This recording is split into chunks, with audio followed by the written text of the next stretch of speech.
Hello, नमस्कार। कोविड-19 के इस मुश्किल घड़ी में बच्चों, हम सभी लोग अपने घरों में रहकर कार्य करने के लिए थोड़ा मजबूर हैं।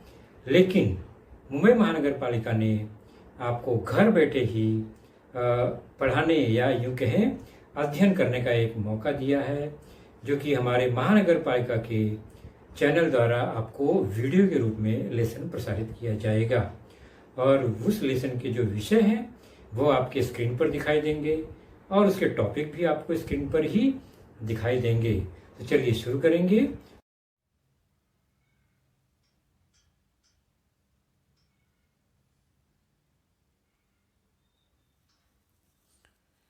कक्षा 9वीं में बच्चों, आप सभी का फिर से स्वागत।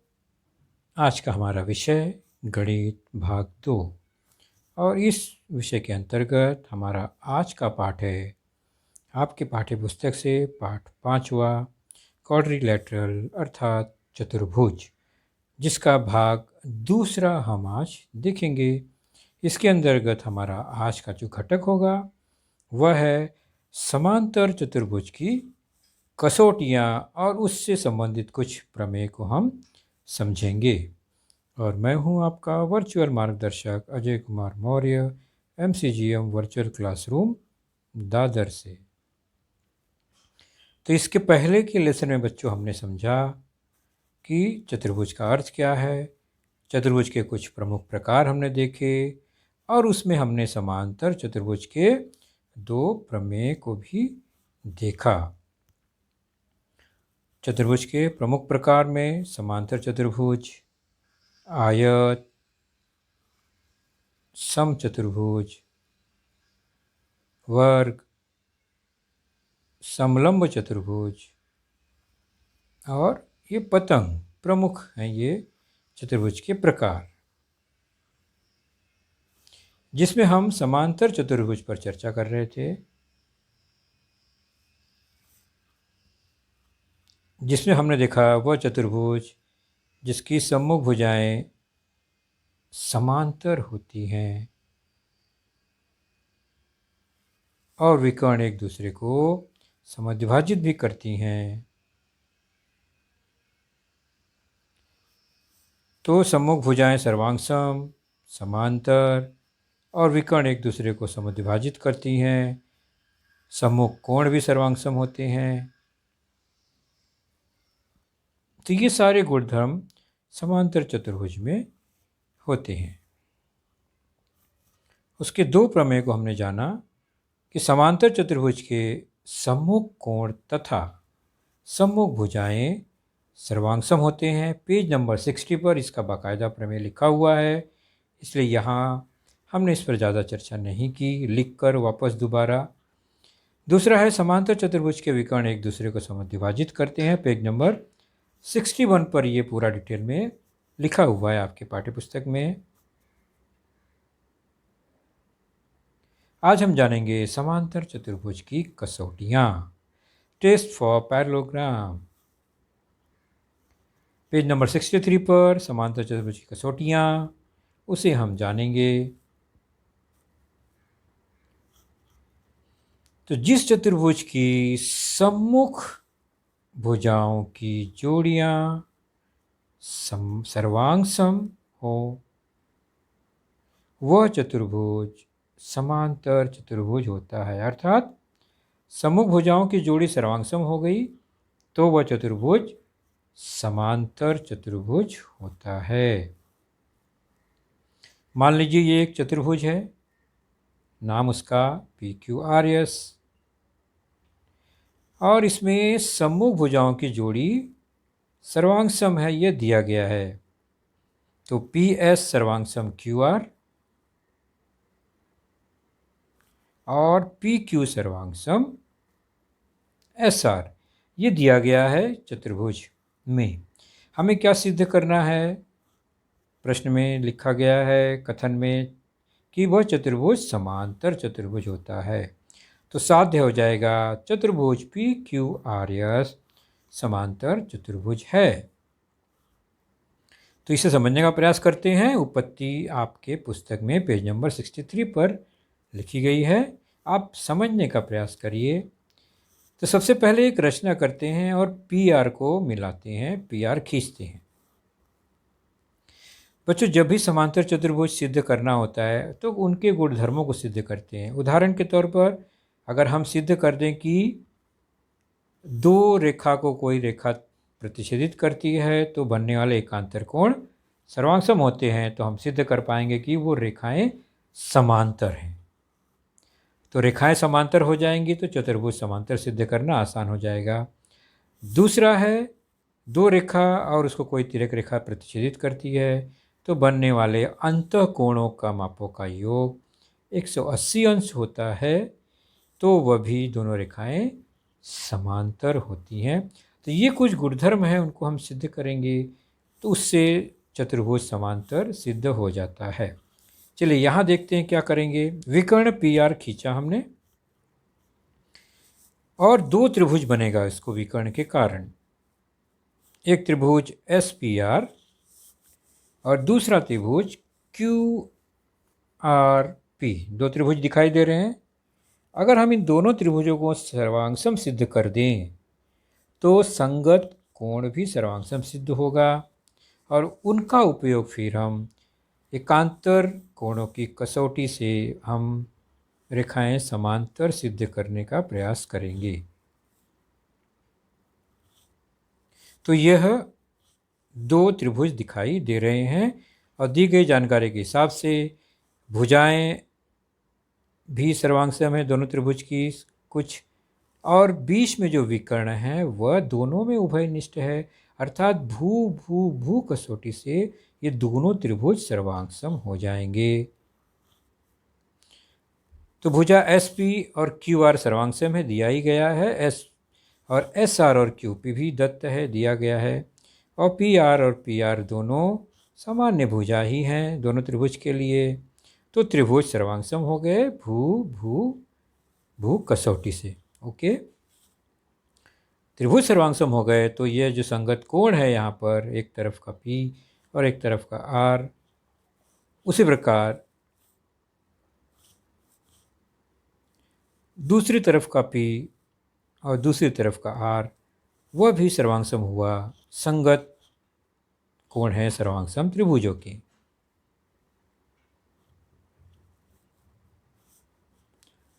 तो अगर हम ध्यान से देखें तो जो नीला और लाल है वो एकांतर कोण है तिर्यक रेखा पी आर के द्वारा और भुजा पी एस और क्यू आर को प्रतिच्छेदित करने के कारण। तो क्यू आर और पी एस इनको पी आर प्रतिच्छेदित करती है, तो लाल रंग का जो दिखाई दे रहा है वह एकांतर कोण बन रहा है और वो सर्वांगसम है, हमने देखा। और एकांतर कोण अगर सर्वांगसम है, जैसे इस तरह से ये डिज़ाइन बन रहा है यहाँ पर पी एस और क्यू आर, और वो एकांतर कोण बन गया पी आर के कारण। इसलिए पी एस और क्यू आर क्या हो गए, समांतर हो गए, समांतर रेखाओं की एकांतर कसौटी। ठीक इसी प्रकार से पी क्यू और एस आर भी समांतर होंगे। कैसे, वह भी एकांतर कोण की कसौटी से। ध्यान से देखेंगे, इस तरह से भुजा पी क्यू और एस आर है ये, और पी आर वह तिर्यक रेखा है, और नीले रंग का जो कोण है वह भी एकांतर कोण सर्वांगसम है यहाँ पर। इसलिए पी क्यू और एस आर भी समांतर हो गया। तो दोनों जोड़ी समांतर है समभुज भुजाओं की। इसलिए कथन 1 और 2 के आधार पे हमें क्या प्राप्त होगा कि चतुर्भुज कैसा है, समांतर चतुर्भुज है। तो नीचे समझाने के लिए दो छोटी आकृतियां बनाई गई है। तो चतुर्भुज पी क्यू आर समांतर चतुर्भुज है, हमने सिद्ध किया दोनों सम्मुख भुजाओं को समांतर सिद्ध करके। समांतर चतुर्भुज की कसौटियां पेज नंबर 64 पर दूसरी कसौटी देखेंगे। जिस चतुर्भुज के सम्मुख कोणों की जोड़ियां सर्वांगसम हो, सम्मुख कोण सर्वांगसम हो तो वह चतुर्भुज समांतर चतुर्भुज होता है। तो यह चतुर्भुज EFGH है और सम्मुख कोण जो है इसके सर्वांगसम है। तो यह पाठ्य पुस्तक में फिल इन द ब्लैंक्स के रूप में हम चेक करेंगे इसको। तो कौन कौन से कोण सर्वांगसम है? E सर्वांगसम G, E और G सम्मुख कोण है। दूसरी जोड़ी कौन सी है? F और H, कोण F कोण H वो भी सर्वांगसम हुआ, ये दत्त है। और सिद्ध क्या करना है कि चतुर्भुज समांतर चतुर्भुज है। तो चतुर्भुज EFGH यह कैसा चतुर्भुज है? समांतर चतुर्भुज है, यह हमें सिद्ध करना है। उत्पत्ति में जो कोण दिया गया है उसको हमने मान लिया है। तो सम्मुख कोण की एक जोड़ी E और G मान लिया X, दूसरी जोड़ी F और H वह Y है। तो ये X और ये Y और Y हो गया।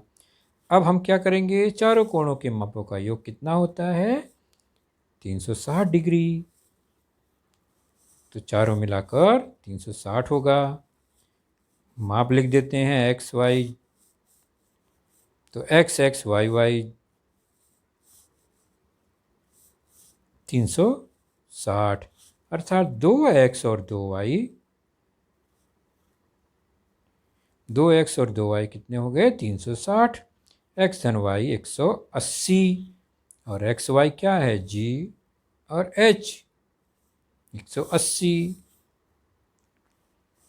तो यहाँ पर अंतःकोण या यूँ कहें चतुर्भुज के क्रमिक संगत कोण संपूरक हैं, इसलिए या अंतःकोण संपूरक हैं, इसलिए रेखा समांतर है।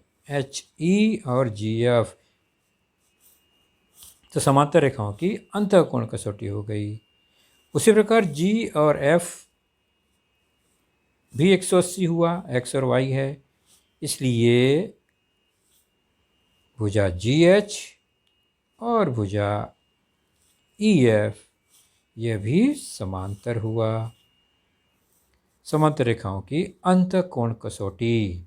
तो रेखाएं समांतर सिद्ध करने के लिए इसके पहले हमने एकांतर कोण कसौटी का प्रयोग किया, तो यहाँ पर हमने अंतःकोण कसौटी का उपयोग किया।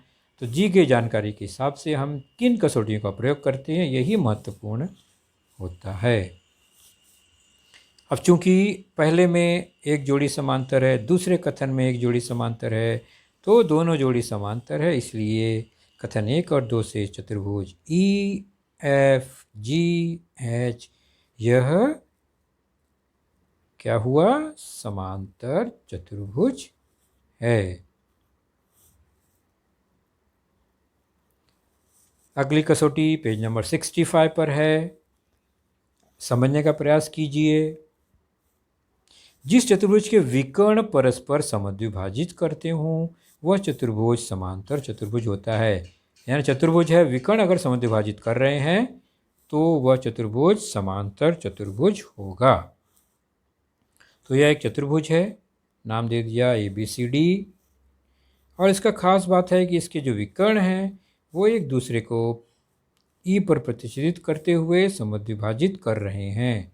DE और EB बराबर हो गए, AE और EC बराबर हो गए। तो क्या करेंगे हम? अब पूरा दत्त या उत्पत्ति नहीं लिखेंगे, ध्यान से ये दो त्रिभुज को देखेंगे, या कोई ऊपर वाले दो त्रिभुज, ऊपर नीचे या लेफ्ट राइट वाले, उनमें हम ध्यान से देखें तो दो भुजाएं समान है। क्यों? क्योंकि हमने देखा समद्विभाजित कर रहे हैं तो DE और EB समान है, AE और EC समान है, और उसमें एक कोण,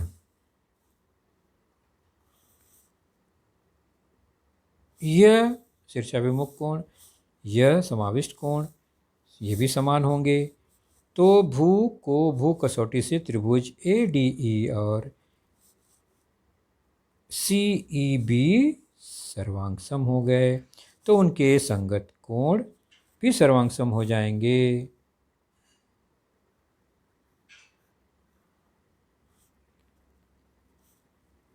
तो और एक बार हमें यह मिल गया कि कोण D और कोण B सर्वांगसम है, तो हम D और B एकांतर कोण है, तो एकांतर कोण की कसौटी से AD और BC समांतर हो जाएंगे। ठीक उसी प्रकार AB और TC भी हम एकांतर कोण कसौटी से समांतर सिद्ध करेंगे। तो चतुर्भुज ABCD समांतर चतुर्भुज हो जाएगा। वही गुणधर्म हमें प्रयोग करना है। उत्पत्ति आप लिखने का प्रयास कीजिए।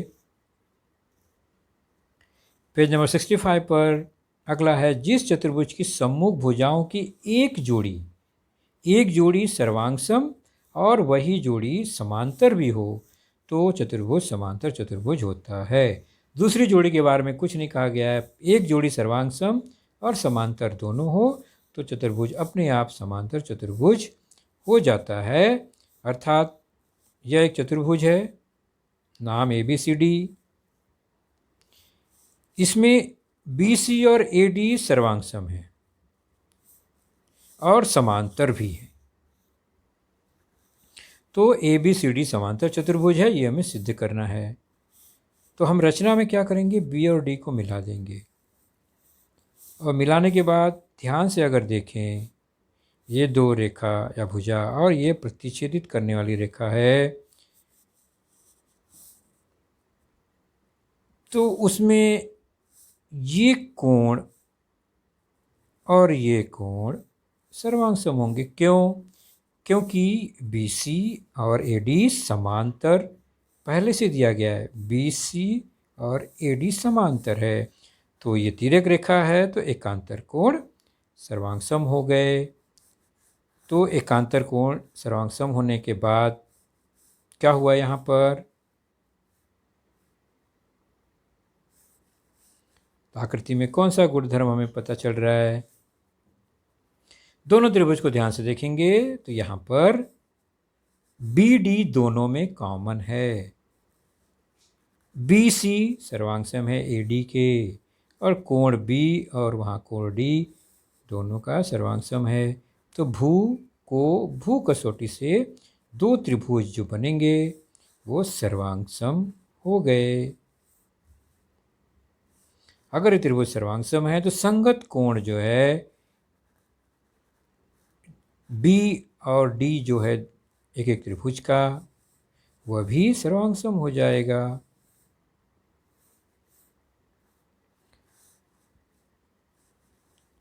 तो उससे क्या सिद्ध होगा कि CD और BA भी क्या है, समांतर हैं। और वो समांतर है और पहली जोड़ी समांतर पहले से ही है, तो यह चतुर्भुज समांतर चतुर्भुज होगा।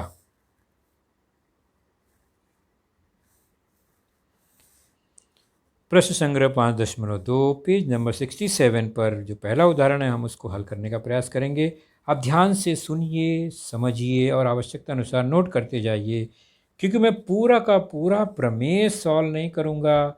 आप लोग उसको नकल मारकर उतारने का प्रयास न करें, समझने का प्रयास करिए और आवश्यकता अनुसार पॉइंट को नोट कीजिए कि चतुर्भुज ABCD समांतर चतुर्भुज है, ये पहले से दिया गया है। बिंदु P और Q क्या है, AB और भुजा DC के मध्य बिंदु हैं। तो सिद्ध कीजिए कि उसमें कोई एक आकृति बन रही है चतुर्भुज APCQ, वह समांतर चतुर्भुज होगा। तो आकृति कुछ इस तरह से है, चतुर्भुज ABCD जिसमें P और Q मध्य बिंदु है, C से P एक रेखाखंड मिलाया गया है और A से Q मिलाया गया है। और यहाँ पर जो आकृति बन रही है चतुर्भुज APCQ, यह समांतर होगा, हमें सिद्ध करना है। तो दी गई जानकारी क्या है कि बड़ा चतुर्भुज समांतर चतुर्भुज है ABCD और P और Q मध्य बिंदु हैं, इसलिए आधा आधा यानी AP और PB समान होगा। तो साध्य में सिद्ध करना है छोटा जो चतुर्भुज है APCQ वो समांतर चतुर्भुज है। उत्पत्ति क्या होगी, तो AB समांतर CD, क्यों? क्योंकि बड़ा चतुर्भुज पहले से समांतर चतुर्भुज है। और रेख AP समांतर हुआ रेख CQ, क्यों? क्योंकि भुजा AB का ही भाग AP है और भुजा सी डी का ही भाग सी क्यू है, इसलिए वह भी समांतर हुआ। तो छोटे चतुर्भुज में ए पी और सी क्यू समांतर हमें मिल गया एक जोड़ी। इसके बाद हम चलते हैं बड़े चतुर्भुज में। ए बी और सी डी समांतर तो है, सर्वांगसम भी होते हैं, तो उसका आधा आधा टुकड़ा जो है A P, P B, C Q, D Q, ये भी समान ही होंगे। तो भुजा ए बी और भुजा सी डी अगर बराबर है तो ए बी का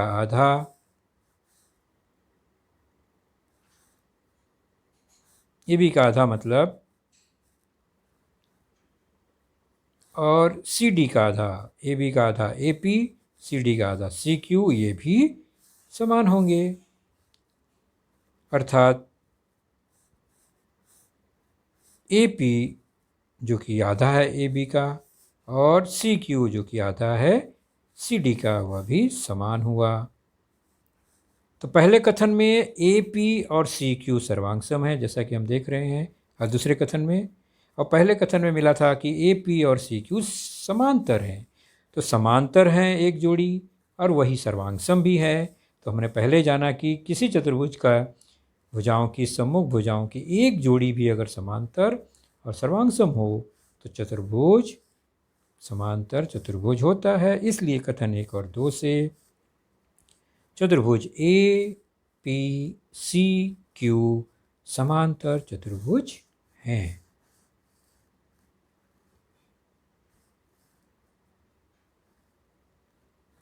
दूसरा प्रश्न देखते हैं। सिद्ध कीजिए कि आयत एक समांतर चतुर्भुज होता है। मैं पूरा उत्पत्ति नहीं बताऊंगा, पॉइंट बताऊंगा, मुख्य मुख्य मुद्दे आप लोग देखिए, समझने का प्रयास कीजिए।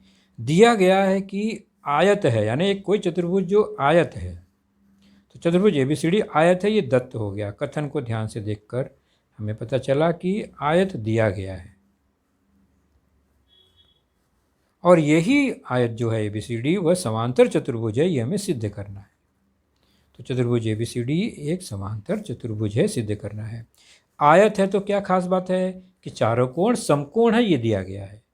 और सिद्ध क्या करना है, दोनों सम्मुख भुजाएं समांतर हैं या एक जोड़ी समांतर और सम्मुख सर्वांगसम है, सिद्ध कर लेंगे तो भी चतुर्भुज समांतर हो जाएगा। तो पहले तो जानकारी है कि यह आयत है, इसलिए सभी कोण समकोण है। तो उत्पत्ति में क्या करेंगे, कोण बी और कोण सी को ध्यान से देखो तो 90-90 समकोण है, तो बी और सी का योग 180 होगा। आयत का है ये, आयत के अंतःकोण। लेकिन वहीं पर यह चतुर्भुज का दो संलग्न कोण जो है वह संपूरक हैं। और यह कब होता है संपूरक संलग्न कोण, जब चतुर्भुज क्या होगा, आयत, क्योंकि आप देख रहे हैं सभी जोड़ियां हैं संपूरक हैं, क्योंकि सब 90 हैं। तो ऐसे भी कर सकते हैं। और दूसरा है कि बी सी ए बी और सी डी को प्रतिच्छेदित करती है, तो बी और सी का अंतः कोणों का योग 180 है, तो ए बी और डी सी समांतर हैं। समांतर तो अंतः कोण कसौटी से इस तरह भी हम सिद्ध कर सकते हैं, ए बी और सी डी समांतर है। उसी प्रकार दूसरी जोड़ी भी हम समांतर सिद्ध कर सकते हैं, ए डी और बी सी। और जब दोनों जोड़ी समांतर है तो चतुर्भुज ए बी सी डी एक समांतर चतुर्भुज है।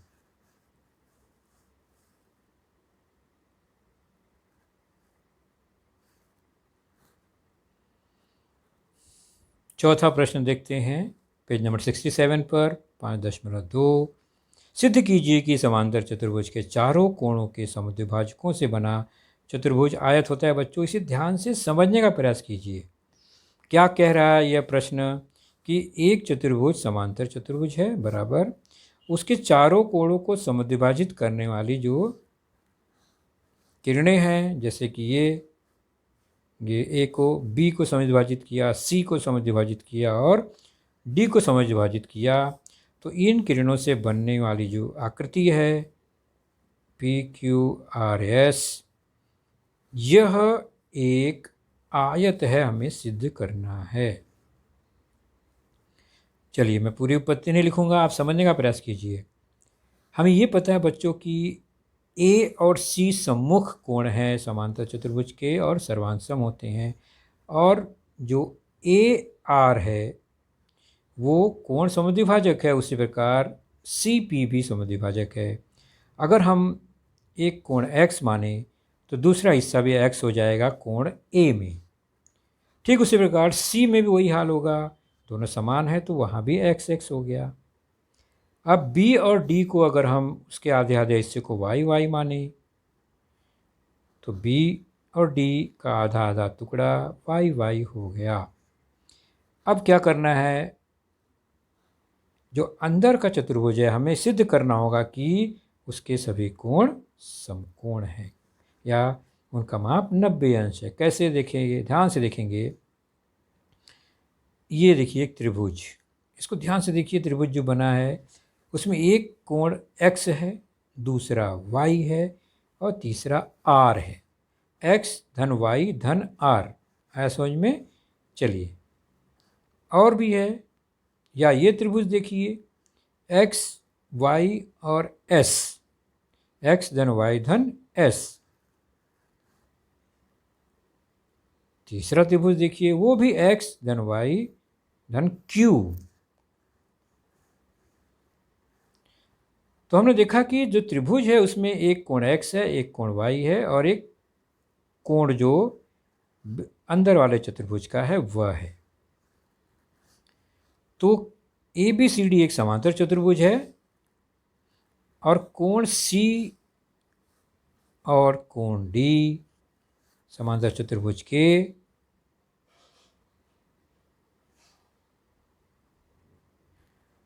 इनका योग 180 अंश होता है ना। संलग्न कोणों की जोड़ी 180 अंश होती है। क्योंकि C और D हमने माना है C x धन x है और D जो है y धन y है, तो इनका योग 180 होगा। 2x धन 2y कितना हुआ? 180। तो 1x धन 1y कितना होगा? 90 अंश। तो x धन y 90 हुआ। और इसके पहले हमने देखा कि हर त्रिभुज में एक x और एक y था, तो x धन y 90 हुआ। इस त्रिभुज में देखते हैं x धन y अगर 90 है और P तीसरा कोण है तो x धन y 90 और P कितना हो जाएगा? वह भी 90 हो जाएगा, क्योंकि तीनों मिलाकर 180 होना है। तो त्रिभुज PDC में x धन y धन कोण P, ये तीनों मिलाकर 180 अंश होंगे। तो उसको हल करने पे हमें मिलेगा x धन y तो 90 है, हमने पहले ही देखा, और उसमें कोण P मिला दिया, 180 हुआ त्रिभुज के कोण। इसलिए कोण P कितना हुआ? 180 ऋण 90। कोण P आ गया 90 डिग्री। तो जिस तरह हमें कोण P मिल गया, उसी तरह हर त्रिभुज में हमने देखा x y है। इस प्रकार हर त्रिभुज में बिंदु, एक में P था, एक में Q है, एक में R है, एक में S है। तो P हमें 90 मिल गया, उसी प्रकार हमें Q भी 90 डिग्री मिलेगा, R भी 90 डिग्री मिलेगा, S भी 90 डिग्री मिलेगा। चारों कोण 90 अंश के हैं, समकोण है। इसलिए चतुर्भुज जो PQRS है वह आयत है।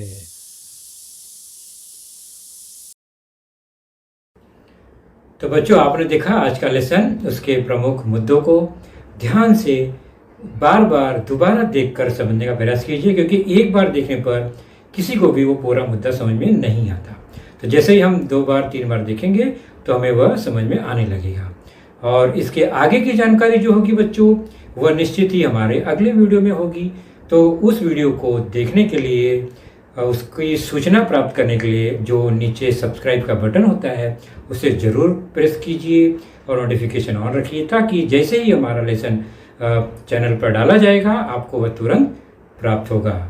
तो अपना ख्याल रखिए, सुरक्षित रहिए। Thank you.